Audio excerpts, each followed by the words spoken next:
আসসালামু আলাইকুম ভিউয়ার্স। তো পাশে একটা ছবি দেখতে পাচ্ছেন যে একটা পে আউট অ্যাকাউন্টের স্ক্রিনশট। এটা কাফি ভাইয়ের। চিন্তা করেন, একজন কন্টেন্ট ক্রিয়েটর ভিডিও বানিয়ে যে $32,000 মাসিক, কত টাকা আসে?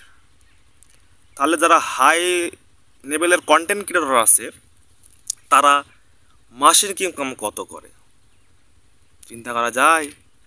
এজন্য তো বলি ভাই, কন্টেন্ট ক্রিয়েটর করে যে পায় না সে নেট খরচও পায় না, আর যে পায় সে এক মাসের ইনকাম দিয়ে এক বছর খেতে পারবে বসে বসে, এরকমই পাই। তাই বলি, আপনারা কাজের পাশাপাশি সবার কাছে টাচ ফোন আছে এবং সময় বের করে নিতে হবে। সবাই যে কাজ করেন সে কাজ থেকে আপনারা কন্টেন্ট ক্রিয়েটর করেন। বলা তো যায় না কবে কপাল খুলে দিতে পারে। তো এটা ছিল কাফি ভাইয়ের কন্টেন্ট ক্রিয়েটর কাফি ভাই,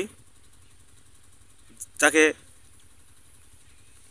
যে কুত্তা নিয়ে ভিডিও করে এরকম বলে সবাই চিনতে পারবেন।